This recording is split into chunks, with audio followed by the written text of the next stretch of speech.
has become our friend, but he was our advocate before he was our representative. And he was the one with Mr. Maselli, but mostly it was Ed, I've got to admit, with his name. He closed our dump, and for that I think we owe him a round of applause and our gratitude and our vote. Thank you very much, Beth. I just came up here from Chelsea, and it's a big district going back and forth. We have another word for a backyard like this in Chelsea. We call it a precinct down there. This is a lot of room out here in this area. It's a lot of room. Very nice. I thank you, and I apologize for my tardy arrival, but I've just been going, all day long from community to community, buzzing around, doing my best, and trying to put it all together. My feeling is that the greatest undecided vote is up here in Billerica and Tewksbury. Okay. And this is where I've been spending the bulk of my time, roaming around, the different shopping centers and whatever over the past several weeks, and going in and out of whatever little opening I can get to meet people and shake hands with them. And I thank you for coming out here tonight. Jimmy Maselli and I, we traveled through Wilmington Town Hall and into the KFC, Sons of Italy, and other things in Wilmington in the past couple of weeks, and the response has been very, very good. If I'm right in my calculations, then this up here is going to be a critical part of the campaign, Billerica, Wilmington, and Tewksbury.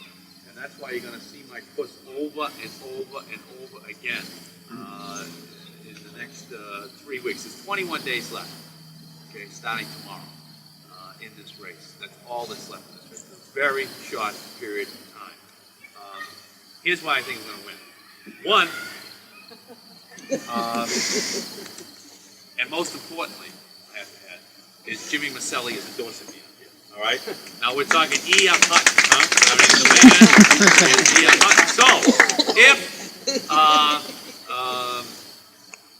if I'm not mistaken, then we're going to be able to put together a tremendous organization in the next 3 weeks that will be able to drop these communities with literature that communicates the message from Rocco's Dump to the Iron Horse Park in Billerica, the community after community, what I've done and the work that I've done in order to try to make the lives of people up here a little bit better. I'm also not going to shy away from identifying myself with Jimmy Maselli as much as I can in these communities, because that's clearly going to be a major asset in identifying me with someone who is, in fact, a fighter and a champion for these communities, and identified as, without question, the leading public official in this entire area. And so for me, I think that I have an excellent chance of winning just about every community in the district. But I'm going to take a special effort in these communities up here. This is where I'm going to spend probably 50% of my time from here to the end. I was up here all day yesterday at the Oakdale Mall, just standing outside, picking up the names of people, volunteers who were willing to, sign on and to help me out. And the response is tremendous. And I don't really believe, at this point, is this whose camera is this? Just so I know what I'm talking about. My son. All right, so I can say whatever I want here. Sure. Right? I can say Paul the Dash. I can say Poppycock. I can say whatever I want here. All right. Now, I've been trying. What words am I going to say here? All right.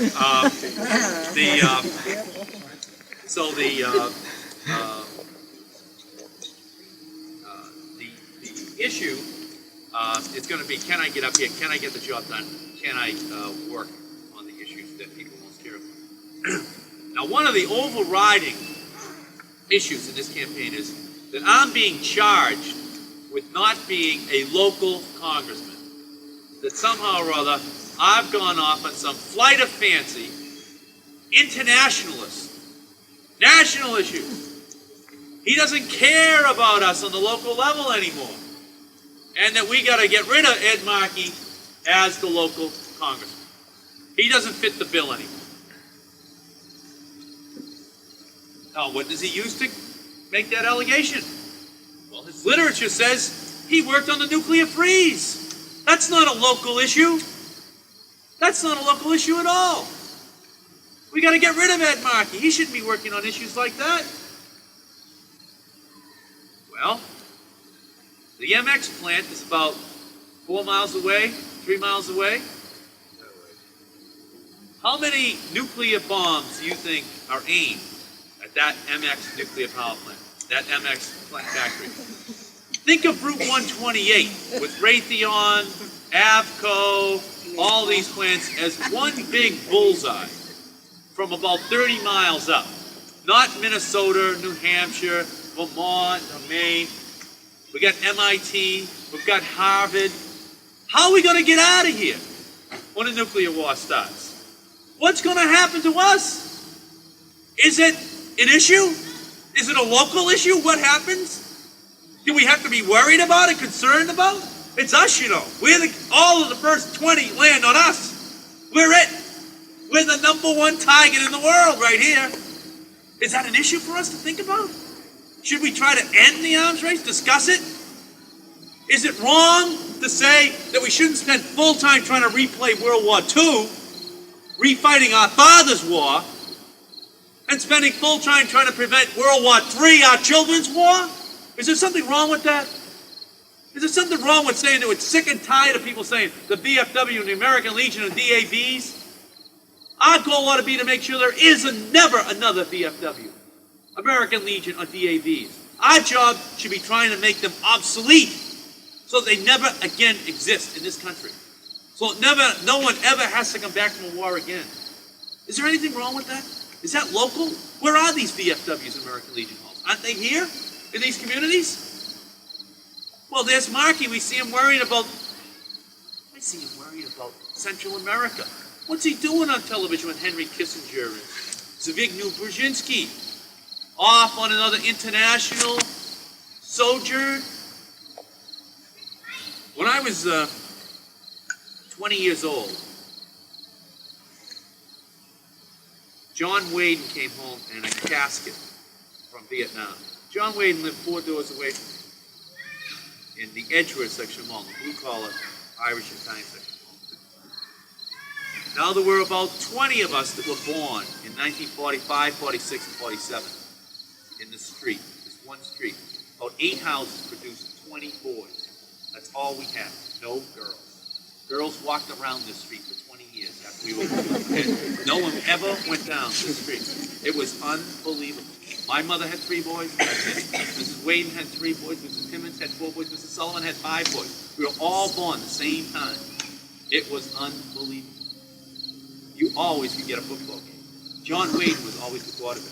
John Wayden was always Batman. John Wayden was always Errol Flynn. John Wayden always got out the back door before your mother grabbed you, before the teacher grabbed you, before anyone ever got. John Wayden never got caught. He was our leader. He was the survivor. He was the first kid to swing on the branches or to do anything from age 5, 6, 8, 10, 12, 14. John Wayden, however, didn't go to college because most people in my neighborhood did not go to college. I went, my brothers went, but we were lucky. Well, John Wayden came home in a casket, closed casket, because he was napalm so bad. And he was the first to come home in a casket in our neighborhood. There'd be many others that were going to come home in this neighborhood. John was the first one in November of 1966. And I went to the wake, and I cried the whole day, and the next day, and the next day, and I was actually paralyzed for like 2 or 3 months.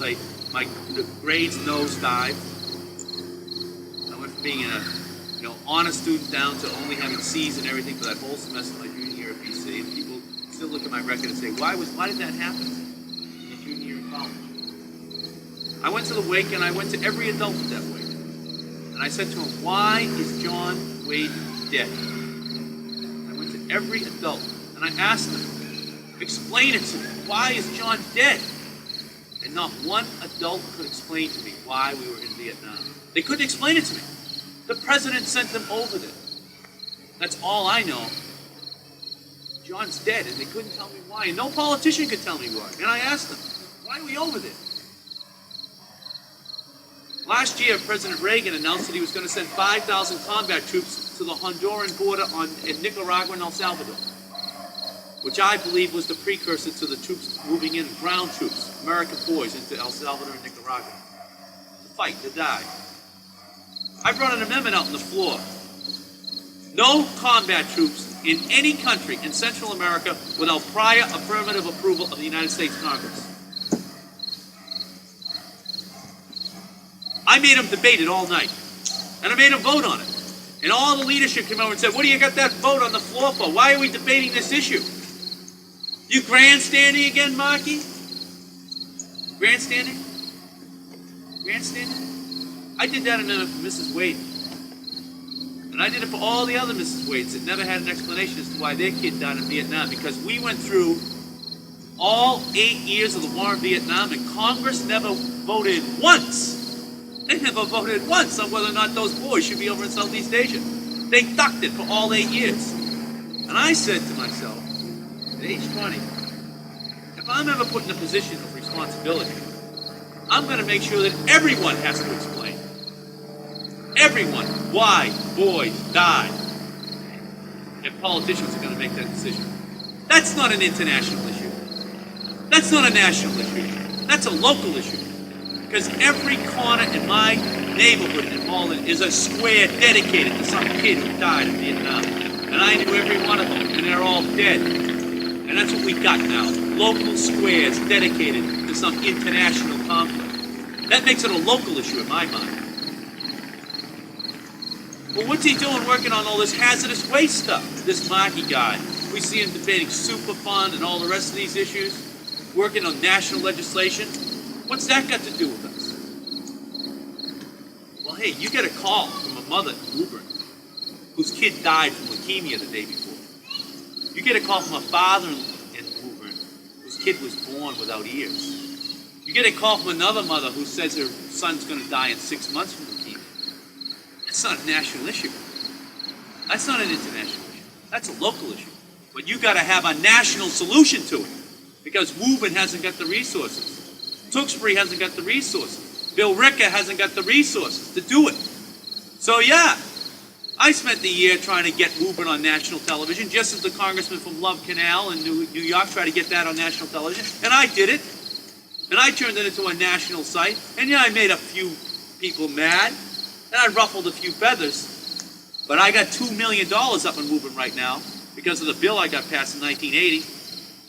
And there's going to be another $10 million that goes in there. The entire budget for Woburn's about $20 million a year. You think they're going to be able to afford to clean up that site, but that's their budget? Of course they can. We're going to have to bring in another whole budget from the federal government to clean up that site. Because kids are dying. Kids are dying. Kids die in wars. Kids die from clean, bad water. Kids will die 20 years from now from a nuclear war, which we had the opportunity and the responsibility to stop. Those are local issues. Those are all local issues. Those are all to make sure that kids live better lives than we do. Now, some people can say, well, that's futuristic. I don't think so, though. We can either replay the past and look at the world through our Father's eyes and replay all of his battles. We can look at it through the kids' eyes and make sure that those battles are resolved. Might be some glory in looking over VFWs and other things, but I'm sure most of those people wish that there was no VFW. They didn't have to go there because they never had to do it in the first place. That's all I've been trying to do, just to make sure that here in the local communities that we're not affected adversely by an absence of policies that make it possible for us to deal with these questions. So Rocco's dump here in Tewksbury, did I lead that fight? Yeah. Iron Horse Park up in Bill Ricker, lead that fight? Yeah. Woburn hazardous waste site? Yeah. Rebuild the Chelsea hospital site, 1/10 of the landmass in Chelsea, the largest small city urban development action grant in the history of the United States? Yeah. Rebuilt. I brought it in. Revere, the entire Revere Beach area, $110 million project? I did it. I'm proud of it. But I'm also proud of what I've done in the national issues. I'm also proud of what I've done in the international issues. Because we're all affected by all of those things.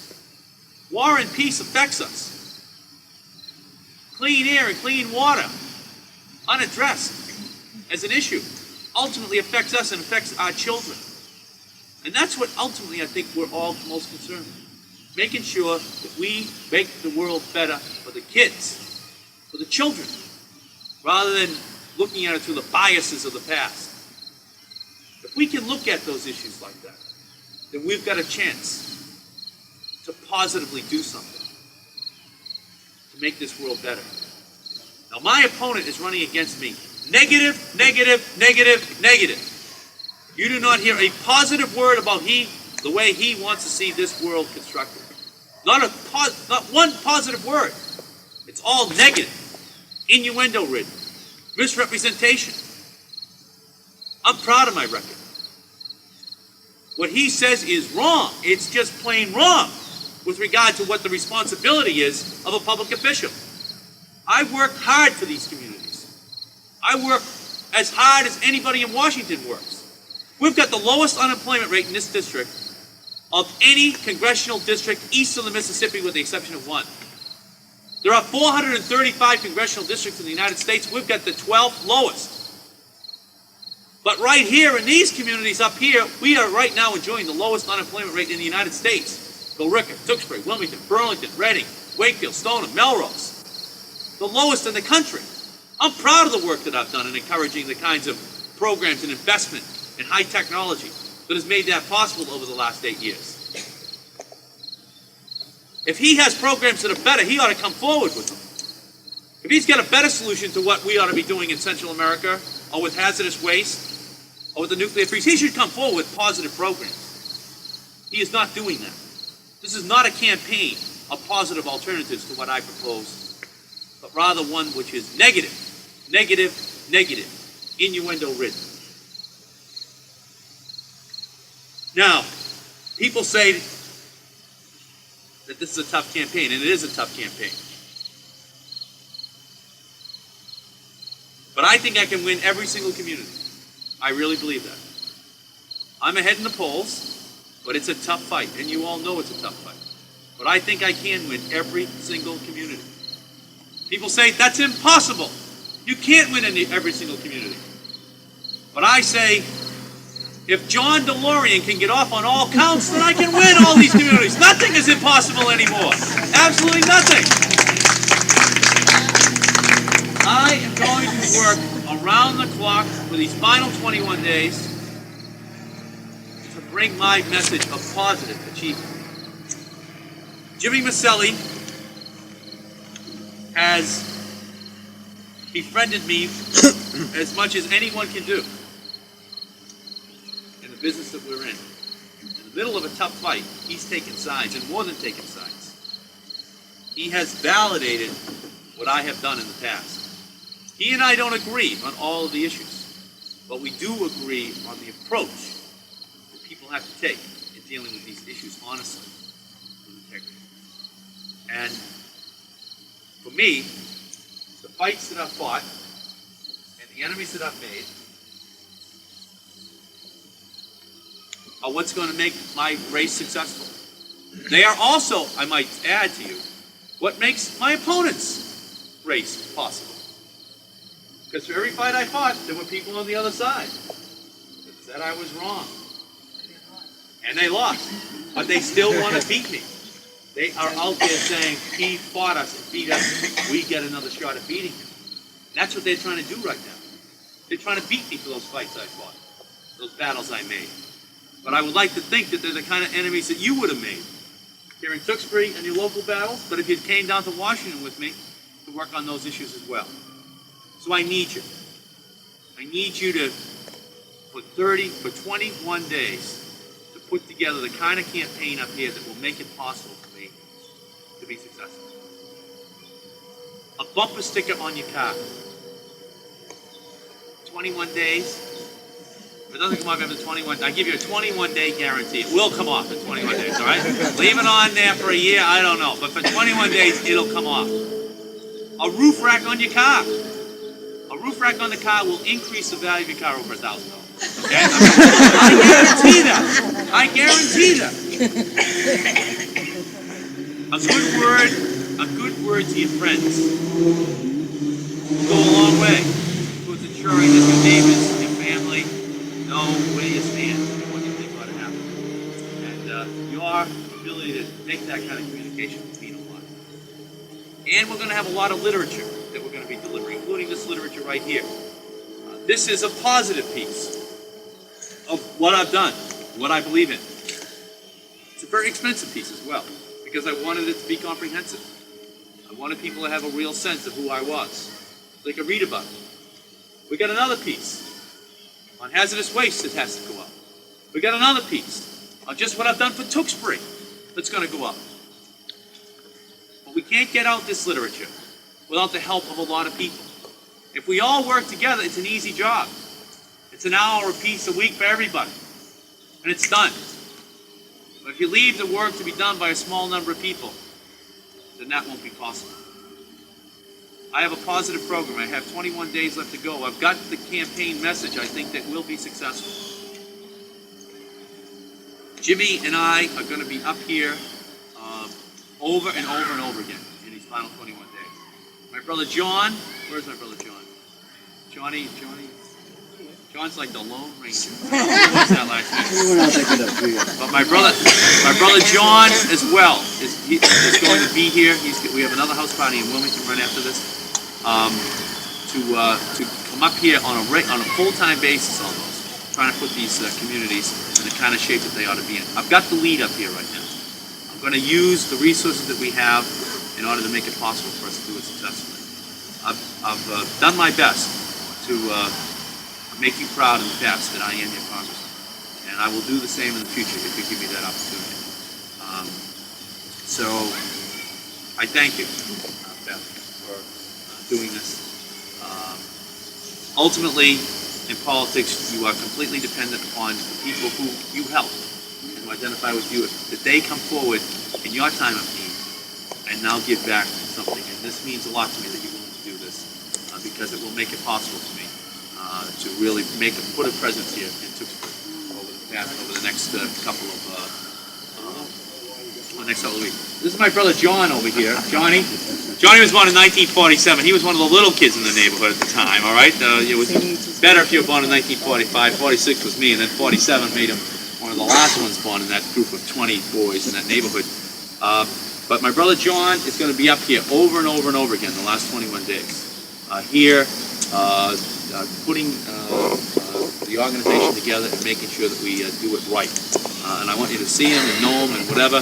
We have the same exact background. We each went to the Immaculate Conception Grammar School, Malden Catholic, Boston College, and Boston College Law School. We each had a choice of being ordained or taking the bar exam at the end of that, all right?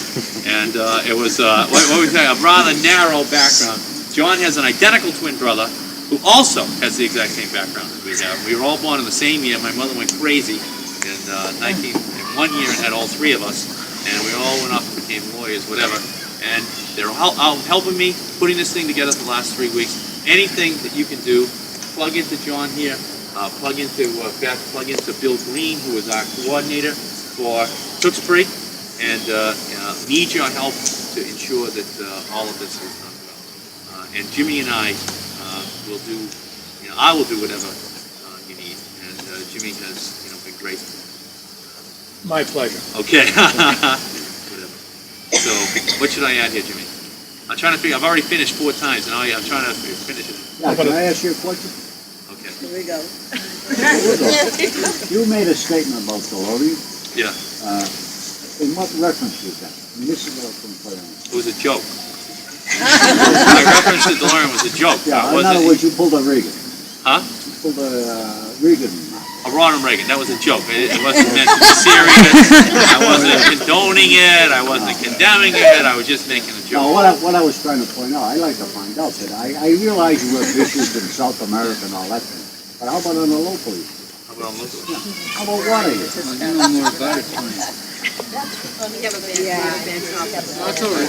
And that was one of the problems with the dump. The Rocco's dump was one of the problems. Hey, don't talk about the dump to me. That makes you want. He backs up to the dump. Okay. I live by the dump. Okay. Okay? Okay. I know the dump better than you. Okay. Okay? Not you. I'll go for you though. All right. But I'm going to bring out, I want to bring out a point to these people that think I'm a wacko. There's a lot Who of thinks he's a wackos. wacko? Yeah, I'm a wacko. Nobody thinks you're a wacko. Come on. But I know politics as well as you, if not better, I'm sure you do. because I came from some of them. That guarantees you know politics.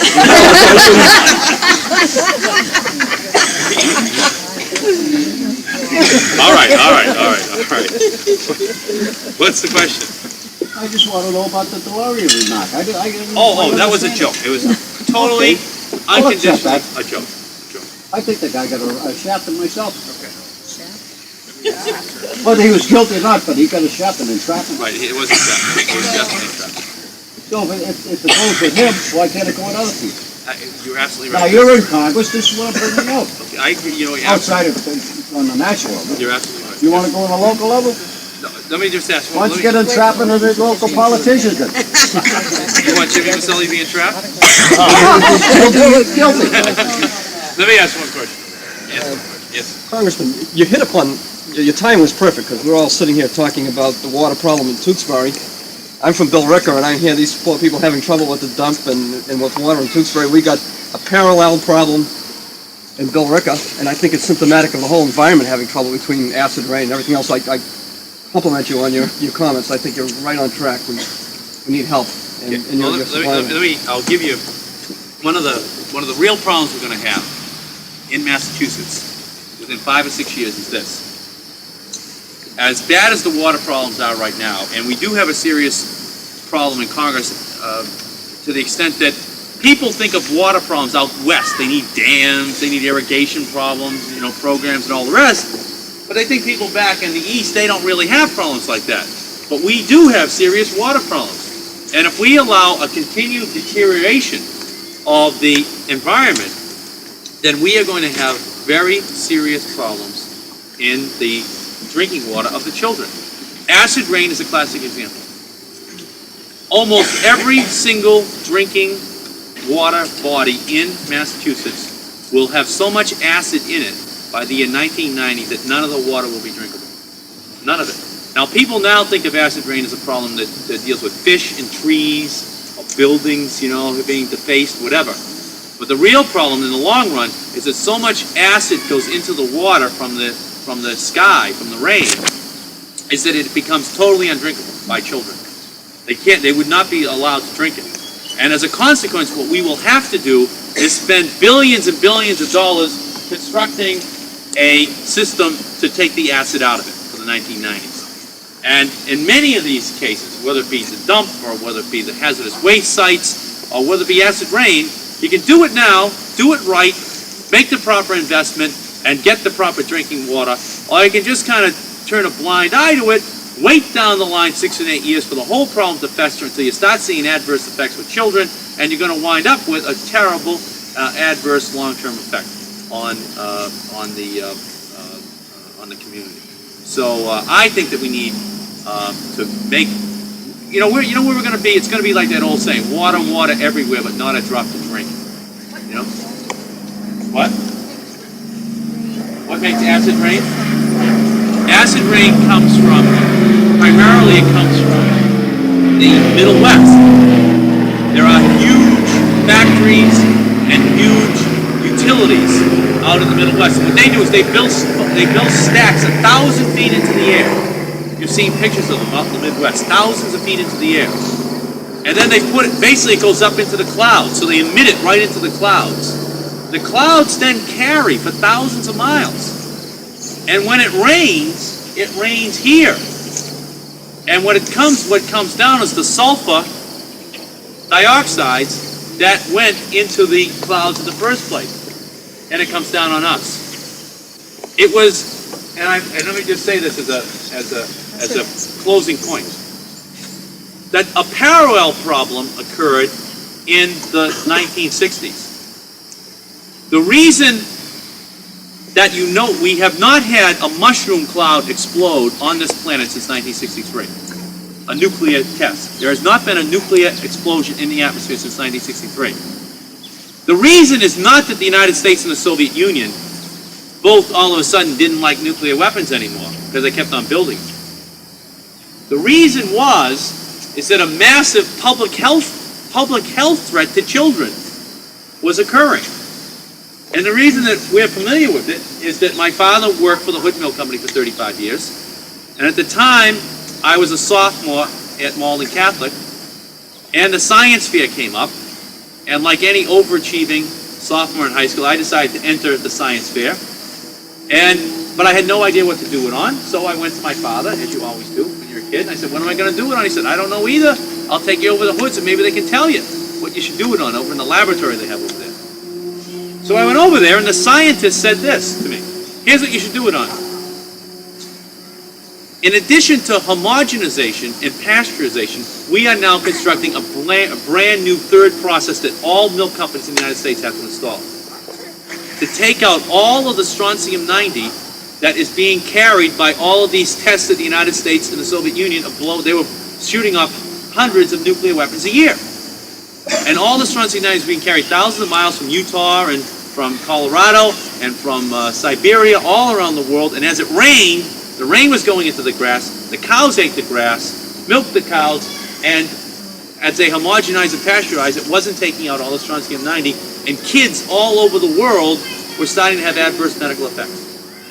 And so, it became a tremendous public health issue. Not that the bombs themselves were dangerous and they would blow up millions of people, but rather, even pending that, all of the clouds were carrying these dangerous materials that were raining down into the grass that the cows were eating. So, I did my project. I got an honorable mention. And I don't know whether it's coincidental or not, but only 4 weeks later, President Kennedy and Khrushchev signed the test ban treaty on nuclear weapons. Now, I don't know if it's related to my science fair project, all right? But that is the way to make these issues real, is to let people know that it's water that ultimately is going to have effects maybe 10 and 15 years later in kids' lives. And if you don't do the job and put in the money and make the effort, then you're going to wind up with tremendous adverse health effects on children. Up here in Billerica at the Iron Horse Park, asbestosis has a latency period of 25 years. So all of the kids who have had all this stuff blowing in their faces, there's hundreds of homes right around that Iron Horse Park up there that Johns Manville uses the dumping ground for asbestos. These kids have been, sucking this in as they've just dumped it out there, and it's been blowing around. You might not actually see the effects for years and years and years. And that's why, rather than waiting and saying, oh my God, look what happened 25 years later, and saying, why didn't they do something? Why didn't they do something is today. Why didn't they do something is now. It's here. It's this town. It's this place. It's this people. It's we who have to do it to make sure that kids 20 and 25 years from now don't have problems that we helped create because we didn't do the job. I'm here to ask for your help. If there's anything I can do, to make it easier for you to do your job up here, let me know. Let Bill know. Let Beth know. Let my brother John know. Because I want to win Tewksbury. I want to win Tewksbury so much that you cannot understand how much I want to win and have to win Tewksbury. And I am going to be here around the clock trying to make that be the case. Got literature that needs to be dropped. If you want to volunteer, just let them know. If you got a few bucks that you think you might have that's spare, I have to go on television and do advertising as well. Please, just a small check, anything, would be greatly appreciated to be able to get my message across. I thank you. I thank Beth for putting all this together. There was a neighbor's helped out. I think he raised his hand so I'd recognize him too. All right, he wants the neighbors to be thanked, but it's actually him. I'm only My kidding. pleasure. Always kidding. And I thank you. You'll get my vote. All right, thank you.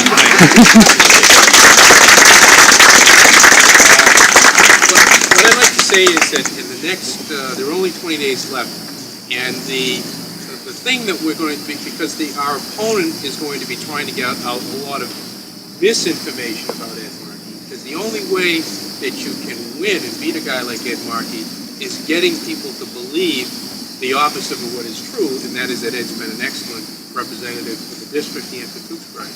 And what we're doing is we're putting out information about Ed's record. The most recent piece of literature is an 8-page flyer, which we just started to put out yesterday. Basically, Bill Green has donated his family to the campaign. His son, Kevin, Mickey, and his daughter, Mary, were out dropping this literature yesterday. But as you know, Tewksbury is a pretty spread out area, and if we could break this down precinct by precinct, we'd be so much better off. And essentially, the way to get a drop done is with kids from the ages of 10 to 15. You know, you need a strong pair of legs. And what I'd like to ask now is if anybody here tonight, and this is essential to get this literature out, to get the Ed Markey record out where people can read it, and because once they've read it, I don't think there's any question that they will vote and re-elect Ed Markey once again. So I'd like to see if there's anybody here now who thinks that they can round up a couple of kids in the next couple of weeks.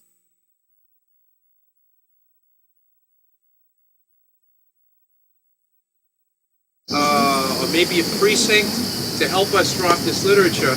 I'd like to maybe see a show of hands. No, they can come up here later. Okay. Let me just come up here and talk. Yeah, just come up and see me, because this is essential to get this literature out. And Tony, I think you want to say. My name is Anthony Capone, and I'm Ed's Go-Worker 2 weeks from today, we're having a rally and cookout at the Go-Worker Out, it's Pavilion. And it's going to be $5 an adult and $10 a family maximum. And it's going to be a rally. We want to have a good time, get a lot of people together, and we'd like people from Tewksbury, Wilmington, and Go-Worker all to come together for Ed. And Ed will be there. And we'll just have a general good time. There'll be food. So if anybody would like to purchase tickets, it's going to be from 4 to 7:30 in the afternoon, right through the supper hour. See me after. Thank you. September 9th, 2 weeks from today. Thank you all very, very much. Thanks for coming. Thank you.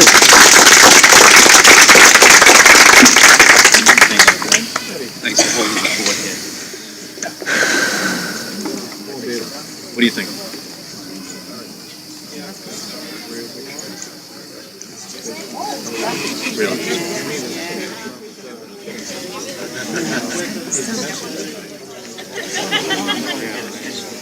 Oh, there's so much coffee. Does anybody want any coffee? Want some coffee?